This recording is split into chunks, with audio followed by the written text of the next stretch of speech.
नमस्कार साथियों, आपका हमारे YouTube चैनल जुगल टेक्निकल में हार्दिक स्वागत है। मैं जुगल राठौर। साथियों, जैसा कि आपको पता है कि सभी कर्मचारी और अधिकारियों के यात्रा भत्ता बिल हैं वो पे मैनेजर से बनाए जाते थे, लेकिन अब यहाँ पर जो वित्त विभाग के द्वारा एक आदेश जारी कर दिया गया है, एक परिपत्र जारी किया गया है। इसके तहत सभी कर्मचारियों अधिकारियों के जो यात्रा भत्ता बिल हैं वो IPMS 3.0 से बनाने होंगे। इसको लेकर पूरी जानकारी क्या है, बिल कैसे बनाने हैं, पूरी जानकारी स्टेप बाय स्टेप मैं आपको इस वीडियो में देने वाला हूं। तो पूरा वीडियो देख के, और आप हमारे चैनल पे नए और अभी तक आपने हमारे चैनल को सब्सक्राइब नहीं किया तो चैनल को सब्सक्राइब करें, बेल आइकन प्रेस करके ऑल पर जरूर क्लिक करें, क्योंकि ऐसी लेटेस्ट जानकारी मैं आपको लगातार देता रहता हूं। तो शुरू करते हैं।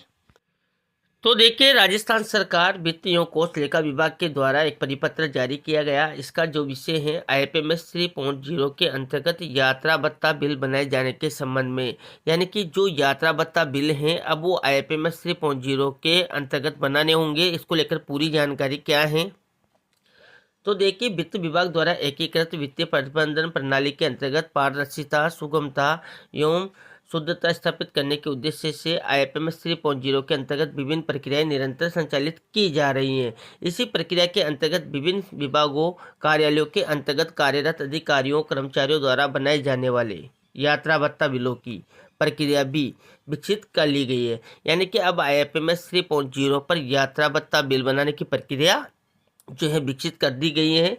और प्रारंभ में ध्यान दें, IPMS 3.0 पर यात्रा भत्ता बिल बनाए जाने की उक्त प्रक्रिया दिनांक 23 फरवरी 2026 से, यानी कि 23 फरवरी 2026 से निम्न विभागों में पायलट आधार पर लागू की जाती है। यानी कि जो ये विभाग यहाँ पर दे रखे हैं, इनमें 23 फरवरी 2026 से जो यात्रा भत्ता बिल बनाने हैं वो IPMS 3.0 से बनाने हैं। देखिए कौन कौन से विभाग हैं।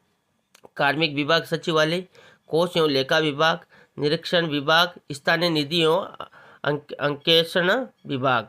इसके बाद देखिए दिनांक 1 मार्च 2026, ये काफ़ी इंपॉर्टेंट है। देखिए 1 मार्च 2026 से अन्य समस्त विभागों, कार्यालयों के कार्मिकों द्वारा भी यात्रा भत्ता बिल केवल IPMS 3.0 से प्रोसेस किए जा सकेंगे। यानी कि जो पायलट प्रोजेक्ट के रूप में शुरू में तो ये 4 विभाग है, जिनमें 23 फरवरी से ही जो है पायलट प्रोजेक्ट के रूप में IPMS 3.0 से यात्रा भत्ता बिल शुरू हो जाएंगे। लेकिन 1 मार्च 2026 से सभी विभागों में, सभी कार्यालयों में IPMS 3.0 से ही जो यात्रा भत्ता बिल हैं वो प्रोसेस किए जा सकेंगे। उपरोक्त 4 विभागों के लिए यात्रा बिल भत्ता बिल पे मैनेजर से दिनांक 23/2/2026 से एवं अन्य विभागों के लिए 1 मार्च 2026 से प्रोसेस किया जाना बंद कर दिया जाएगा। यानी कि जो पे मैनेजर से हम यहाँ पर यात्रा भत्ता बिल बनाते थे वो बंद हो जाएगा।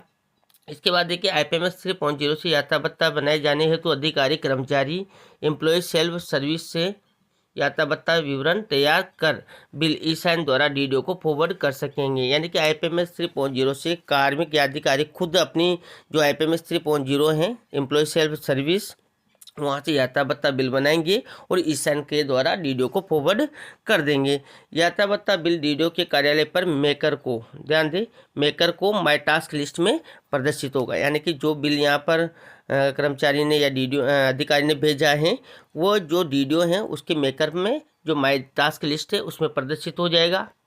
इसके बाद देखिए IPMS 3.0 के अंतर्गत अन्य बिलों के संबंध में नियत की गई निम्नांकित व्यवस्था यात्रा भत्ता बिल बनाए जाने हेतु प्रभावी होगी। अब देखिए, यात्रा भत्ता भुगतान के लिए सिस्टम पर मेकर, चेकर और अप्रूवर की व्यवस्था रखी गई है। संबंधित विभागाध्यक्ष, कार्यालय अध्यक्ष ये सुनिश्चित करेंगे कि जहां लेखाकर्मी पदस्थापित है वहां आवश्यक रूप से चेकर लेखाकर्मी को ही बनाया जाए। इस हेतु सिस्टम पर संबंधित कार्यालय में पदस्थापित लेखा कर्मियों को ही चेकर के रूप में प्रदर्शित करावे जाने का विकल्प रखा गया है। यानी कि जो लेखा कर्मी हैं ही अगर हैं तो उनको ही चेकर आपको बनाना है।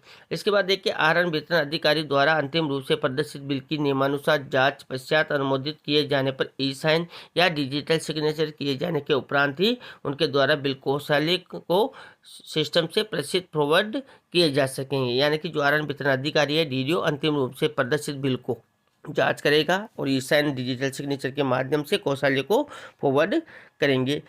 इसके बाद देखिए किसी भी प्रकार के गलत अनियमित भुगतान के संबंध में संबंधित कोषालय कार्यालयाध्यक्ष और आरंभ वितरण अधिकारी लेखाकर्मी व्यक्तिगत रूप से उत्तरदायित्व होंगे।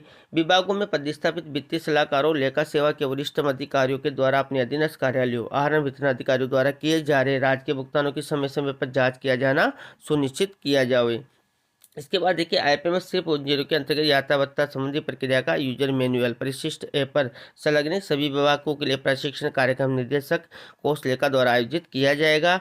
और देखिए यहाँ पर यात्रा भत्ता बिल प्रोसेस के लिए तकनीकी सहयोग के लिए हेल्पलाइन नंबर दिए गए हैं देखिए, और ईमेल ID भी दी गई है।